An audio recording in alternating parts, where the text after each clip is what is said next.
नमस्कार मित्रों, साहित्य के रंग डॉक्टर रवि शर्मा मधुप के संग एक लंबे अंतराल के बाद आपके साथ पुनः भेंट हो रही है मेरे YouTube चैनल के इस हिस्से में, जिसमें आप जानते हैं मैं प्रस्तुत करता हूं अपने साहित्य के विविध रंग। तो आज मैं आपके लिए एक बार पुनः लेकर के आया हूं अपनी कविताएं, जो आज के इस वातावरण के साथ, जी हाँ, इस समय दिल्ली में सर्दी चल रही है, बहुत भीषण ठंड चल रही है। इस सर्दी के वातावरण में किस तरह से हम कविता को जोड़ते हैं, ये इस कविता के माध्यम से आप देखेंगे। और जैसा मैं आपको बता चुका हूँ, मेरी कविताएं, जो मेरा पहला काव्य संग्रह आया था संघर्ष मीमांसा शीर्षक से था, इसका बाद में अंग्रेज़ी और मराठी में अनुवाद भी छप चुका है। और आज मैं जो आपके सामने कविताएं प्रस्तुत करने जा रहा हूँ, उनमें मैं हिंदी और मराठी अनुवाद एक साथ प्रस्तुत करूंगा। और इसके माध्यम से मेरा उद्देश्य यह भी है कि हम जानें कि भारतीय भाषाएं किस प्रकार हिंदी के निकट हैं और किस तरह की समानता आप देखते हैं इन भाषाओं में। खासतौर पर हिंदी और मराठी के संबंध में आप देखेंगे कि लगभग 70 से 80% शब्द मिलते जुलते हैं, क्योंकि ये दोनों ही भाषाएं संस्कृत से निकली हैं। इसी प्रकार की स्थिति आप गुजराती, बंगाली, उड़िया, तमिल, तेलुगु, कन्नड़, मलयालम वहाँ भी पाएंगे, क्योंकि उनमें भी आपको संस्कृत के शब्द पर्याप्त मात्रा में मिलते हैं। तो साथियों, आज हम शुरू करने जा रहे हैं। और आप देखते हैं कि सर्दी के मौसम में कई बार दिल्ली में सूरज के दर्शन भी नहीं होते हैं। तो मैंने एक ऐसे ही दिन की कल्पना की और आप देखिए कविता कैसी बनी। कविता का शीर्षक है और सूरज उग आया। सूरज आधार इस मनु सृष्टि का, देता है धूप ताप दिव्य दान दृष्टि का। तो मैं इसके साथ साथ इसका इतना हिस्सा आपके जानकारी के लिए मराठी में भी पढ़ूंगा, ताकि आप देखें समानता को। हिंदी में दोबारा पढ़ रहा हूँ इसी पोर्शन को, इसी हिस्से को। सूरज आधार इस मनु सृष्टि का, देता है धूप ताप दिव्य दान दृष्टि का। सूर्य आधार या मानव सृष्टिचा, देता ऊन उष्णता दिव्य दान दृष्टिचे। चलाता चक्र सुबह सांझ दिन रात का, करता पुलकित रोम रोम हर गात का। गात मतलब शरीर। तो मराठी में देखिए, चालवतो चक्र सकाल संध्या दिवस रात्रीचे, करतो उत्साहित रोम रोम प्रत्येक शरीराचे। ये मराठी में देखिए। वह थी जाड़े की रात, द्रौपदी के चीर सी बढ़ती जा रही, ती होती थंडीची रात्र, द्रौपदीच्या साडी सारखी लांब लेली। चांद रहा ठिठुर एक कोने में सिमटा, दुबक गए तारे काली रजाई में। कल्पना देखिए, दुबक गए तारे काली रजाई में। चंद्र कापू लागला एका कोपयात गोठला, लपली चांदनी काल्या चादरात। कितनी समानता है हिंदी और मराठी में। लग रहा था मानो जम गई रात भी, किटकिटाए दांत उस रात अग्निपुंज के। प्रयोग देखें, किटकिटाए दांत उस रात अग्निपुंज के। तो अग्निपुंज आप जानते हैं सूर्य को कहते हैं, अग्नि का समूह। तो मराठी में लिखा है, वाटू लागले असे गोठली रात रही, वाजू लागले दातावर दात तया रात्री, आगीच्या गोल्याचे। सूर्य के लिए आया। जी हाँ, सूरज सो रहा था, सुनहरे ख्वाबों में खो रहा था। होए सूर्य झोपला होता, गोड स्वप्नात मग्न होता। स्वप्नात हम सपने कह रहे हैं, ख्वाब कह रहे हैं, वहाँ संस्कृत शब्द हैं स्वप्न। मग्न, स्वप्नात मग्न होता। हर कोई परेशान, खुद विधाता हैरान। प्रत्येक जन परेशान, प्रत्येक जन परेशान। स्वतः देव चिंतात्मक, देव ब्रह्मा चिंतात्मक। कभी नहीं हुई ऐसी अनहोनी, दिन ना निकले सूरज ना दिखे, धूप ना बिछे। कधी ना झाली अशी अनहोनी, दिवस ना निघाला सूर्य न दिसला ऊन न पडले। मुर्गा किंग कर्तव्य विमूढ़, बहुत अद्भुत शब्द है ये संस्कृत का, किंग कर्तव्य विमूढ़, हमें कर्तव्य का ज्ञान ना हो। फंसा दुविधा में, क्योंकि सुबह हो जानी चाहिए, सुबह हुई नहीं। कोंबड़ा बाग देणिया अनिर्णय अडकला दिव्यधेत, चकवा चकवी रहे तड़प कलियां चटकने को व्याकुल, बंधे ढोर डंगर विस्मित, ऊब गए पक्षी चुप्पी साधे हुए, कलरव थामे हुए। तो अगर सूरज ना निकले तो क्या क्या परिवर्तन कहाँ कहाँ प्रकृति में होते हैं, मैंने दिखाने का प्रयास किया है। चकवा चकवी के बारे में आप सब जानते हैं, वे रात में अलग हो जाते हैं और दिन का इंतजार करते हैं, सुबह का इंतजार करते हैं मिलन के लिए। तो चकवा चकवी रहे तड़प कलियां चटकने को व्याकुल, फूल बनना चाहती हैं। बंधे ढोर डंगर विस्मित, जो गाय भैंस आदि बांध के रखे हैं वे हैरान हैं, क्योंकि सुबह होने पे उन्हें खोल करके बाहर भेजा जाता है, ले जाया जाता है। ऊब गए पक्षी चुप्पी साधे हुए, पक्षी रात भर चुप रहते हैं, सुबह होते ही कलरव करते हैं, आवाज़ करते हैं, अभिनंदन करते हैं सुबह का। पक्षी ऊब गए, कलरव थामे हुए। कोंबड़ा बाग देणिया अनिर्णय अडकला द्विधेत, बदक बदकी लागले तड़पू, कल्या उमन्या व्याकुल, बांध ले जनावरम विस्मित, कंटालले पक्षी मुके राहून, शांतता धरून।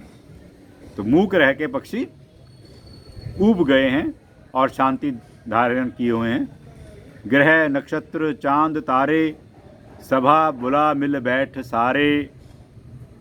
ग्रह नक्षत्र चंद्र चांदन्या, सभा बोला वून बसले सारे। कांपती सी रात बोली सूरज को जगाओ, ठंड से मुक्ति दिलाओ। रात ही चल रही है, दिन हुआ ही नहीं। तो कांपती सी रात बोली, थर थर कापत रात्र बोलली, सूर्याला जागवा, ठंडी पासून मुक्ति दिलाओ। एक प्रतिनिधि मंडल बना, पहुंचा सूरज के द्वार पर, खटखटाया द्वार। मैंने कल्पना की है, ध्यान दीजिएगा। प्रतिनिधि मंडल जैसे जाता है प्रधानमंत्री से मिलने, राष्ट्रपति से मिलने, एक प्रतिनिधि मंडल बना, पहुंचा सूरज के द्वार पर, द्वार खटखटाया। एक प्रतिनिधि मंडल बनले, पोह चले सूर्याचा द्वारावर, खटखटले द्वार। हड़बड़ाया सूरज, हाथ मुंह धो पहुंचा शीघ्रता से अपनी ड्यूटी पर। तो पीछे में लिखे सूरज सो रहा था, ख्वाबों में खो रहा था। तो खटखटाने की आवाज़ सुन के मैंने कल्पना की है कि सूरज एकदम से हड़बड़ा के जागा है और उसको ध्यान आया कि अरे आज क्या हो गया, इतनी देर तक सोता रहा मैं। तुरंत नहा धो के जल्दी से अपनी ड्यूटी पर, अपने काम पर पहुंच गया, यानी कि उगाया। घाई घाई सूर्या ने हाथ पाए धुतले, पोह चला जल दगीत ने आपल्या कामावर। राहत की सांस ली प्राणी जगत ने, ठंड ने खैर समझी तुरंत खिसकने में, और सूरज उग आया। सुटकेचा श्वास घेतला सृष्टि ने, ठंडी समजून गेली, भले आहे तुरंत जाण्यात, आणी सूर्य उगवला। तो यही था इसका शीर्षक, आणी सूर्य उगवला, और सूर्य उग आया। तो मित्रों, आपने देखा कि कवि किस प्रकार से प्राकृतिक दृश्यों को अपने मानवीकरण की सहायता से कैसे बदल देता है, रूप प्रदान कर देता है। तो यहाँ मैंने मानवीकरण किया है, सूरज का भी किया है, रात का भी किया है, चांद तारे पक्षु पक्षी सबको मैंने यहाँ पर कार्यरत दिखाया है और उनकी प्रतिक्रियाएँ दिखाई हैं। चलिए एक और छोटी सी कविता की ओर चलते हैं जो इन्हीं दिनों से संबंधित है। वह है शारदी धूप। शरद ऋतु की धूप, ठंड के दिनों में धूप कैसे आती है, कैसे चली जाती है, इसको मैंने एक कविता के रूपक में बांधा है। ध्यान दीजिएगा, शीर्षक है शारदी धूप, और इसको मराठी में कहा है कोवले ऊन। आज सुबह दस्तक दी द्वार पर धूप ने, नाच उठा मन मयूर मेरा। धूप का मानवीकरण देखिएगा। आज सुबह दस्तक दी द्वार पर धूप ने, नाच उठा मन मयूर मेरा। अलंकार भी आप इसमें देख पा रहे हैं, अलंकार स्वाभाविक रूप से आ रहे हैं। आज सकाली टक टक केले दारावर, ऊन हाने नाचू लागले मन मयूर माझे। मन मयूर माझे, अनुप्रास अलंकार। रूपक अलंकार कैसे इसमें आ रहे हैं। मन रूपी मोर मेरा नाचने लगा। द्वार खोला, झांका बाहर, कहा आओ। तो मैंने देखा द्वार खोल के धूप द्वार खटखटा रही है, और मैंने धूप को जैसे द्वार खोला कहा आओ। धूप मेरे कमरे के अंदर आ गई। दार उग डले, बाहर डोकावलो, महटले या। अल्हड़ बालिका सी अटखेलियां करती, उछलती कूदती आई वह भीतर। लहान बाल के सारखे, खेलत बागडत, उड़या मारत नाचत, आले ते आत।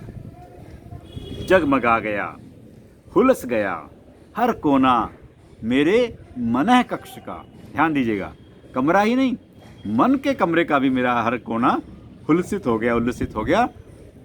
जगमगा गया, हुलस गया, रोशनी है ना, प्रकाश है, जगमगा गया। हुलस गया मतलब प्रसन्नता से भर गया।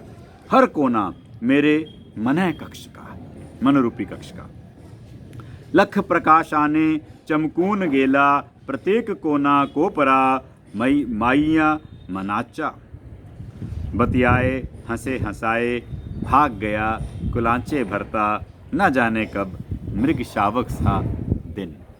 तो सर्दियों में दिन छोटे होते हैं और कब उदय हुआ कब अस्त हुआ पता ही नहीं चलता।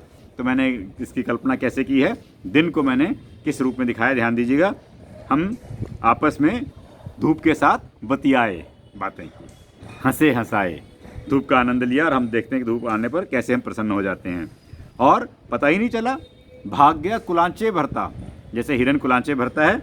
मृग शावक सा, मृग के शावक बच्चे के समान, बहुत चंचल होता है मृग शावक। मृग शावक सा दिन, छोटा सा दिन है, छोटा सा बच्चा है हिरन का। अदृश्य एकदम से हो जाता है, ऐसे दिन भी अचानक गायब हो जाता है, क्योंकि सूरज बहुत जल्दी छिप जाता है सर्दियों में। तो मैंने लिखा, कुणाशी बोलत हसत हसवत, पलून गेला न माहित के व्या, उड्या मारत, पाडसार सारखा दिवस। पाडसा सारखा दिवस। विदा ली धूप ने कल आने के वायदे के साथ। विदा ली धूप ने कल आने, जैसे दिन समाप्त हुआ स्वाभाविक रूप से धूप भी जाने लगी है। निरोप घेतला उन हाने, उदया क्षीण याच्या, शपते सोबत। तो शपथ ली कल भी आऊँगी।